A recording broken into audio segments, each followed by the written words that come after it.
Olá, paz seja convosco. Meu nome é Sandro e estamos aqui para tratar da disciplina de Liderança 1 do Instituto Teológico Quadrangular.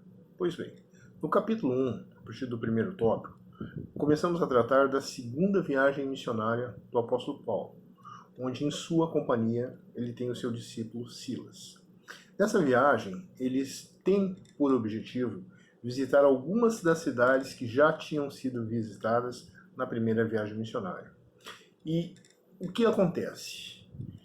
Paulo precisa, nessa viagem, recrutar um discípulo para ser seu assistente e ser quem lhe acompanhe no mentoreamento que ele vai exercer sobre esse discípulo a partir da segunda viagem. Na primeira viagem missionária, nós retornamos um pouco no tempo, Paulo e Barnabé, eles levaram consigo, ou tinham a intenção de levar consigo, João Marcos. Porém, João Marcos, no determinado momento, desistiu de acompanhá-los e retornou. Para a segunda viagem missionária, Barnabé e Paulo decidem ir em sentidos opostos.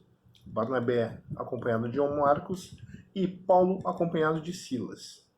Nessa viagem, eles vão a uma cidade chamada Listra. E lá em Listra, eles encontram um jovem de aproximadamente 17 anos de idade. Paulo oferece a esse jovem a oportunidade de acompanhá-lo nessa viagem. Observe que Timóteo não era uma figura de destaque na igreja local. Ele era apenas um jovem de uma boa família que fazia parte daquela comunidade. Mas Paulo viu nele 4 razões para convidá-lo para acompanhar nessa viagem. A primeira razão, ele possuía uma formação espiritual básica. Havia um bom caráter. Ele era integrado na vida da igreja local e disposto a abrir mão dos seus direitos. Vamos acompanhar no livro de Atos, no capítulo 16, versículo 1 ao 3. Primeiro, chegou a Derbe e depois a Listra, onde vivia um discípulo chamado Timóteo. Sua mãe era judia convertida e seu pai era grego. Segundo, os irmãos em Listra e Icônio davam bom testemunho dele. Terceiro, Paulo, querendo levá-lo na viagem, circuncidou por causa dos judeus que viviam naquela região, pois todos sabiam que o seu pai era grego. Vamos analisar de uma forma mais ampla cada uma das razões citadas na apostila. Primeiro, uma formação espiritual básica. De acordo com o primeiro versículo, sua mãe era uma judia convertida. Naquela época, as crianças eram instruídas na lei, iniciadas na lei, através do ensino feito em casa, pelas suas mães. Então, o fato de Timóteo ter uma mãe judia já implica em que a sua iniciação espiritual, a sua iniciação às leis de Moisés partiu do seu lar, do seu berço. Isso implica em ele ter um conhecimento e um acompanhamento de experiências relacionadas com a sua vida espiritual. Pois bem, a segunda razão, o motivo de Paulo ter convidado Timóteo a fazer parte da sua equipe, era o bom caráter que ele tinha. Pois o versículo 2 diz que os irmãos em Listra e Icônio davam bom testemunho dele. Isso implica em ter uma vida justa e um procedimento íntegro na sua comunidade. Ou seja, não tinha o que se falar da vida de Timóteo, pois ele era um jovem que era reto nas suas atitudes, justo.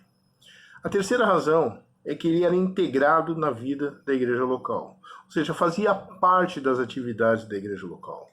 Isso implica em ele ter raízes comunitárias, ter compromisso com a igreja local, que muitas vezes a gente não vê nos dias de hoje pessoas compromissadas com a obra e com a igreja local. E o versículo 1 diz que chegou a Derbe e depois a Listra, onde vivia um discípulo chamado Timóteo. Ora, um discípulo é alguém que está andando junto com o seu discipulador, com o seu mestre, é um aprendiz. Então, se ele era um aprendiz, ele estava envolvido com aquilo que estava sendo ensinado e ministrado na obra naquele local. E a quarta razão é a disposição de abrir mão dos seus direitos.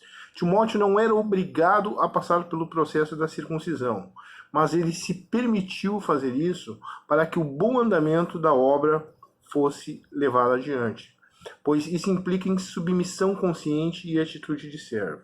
Diz no versículo 3, Paulo, querendo levá-lo na viagem, circuncidou-o por causa dos judeus que viviam naquela região, pois todos sabiam que o seu pai era grego. Pois bem, nos leva a refletir que essas 4 razões, a formação espiritual básica, o bom caráter, ser integrado na comunidade, na igreja local e abrir mão dos seus direitos, isso faz parte de um processo que todos nós devemos vivenciar para sermos um discípulo de Jesus Cristo. Assim como Paulo diz, sejam meus imitadores, assim como eu fui de Jesus. Então isso serve para nós, nos dias de hoje, para refletirmos sobre a nossa situação em relação à nossa condição na obra do Senhor. Fica aí essa reflexão para cada um de nós e logo após o vídeo vocês terão acesso ao PowerPoint com todas as apresentações dos slides aqui mostrados. Valeu, até o próximo tópico.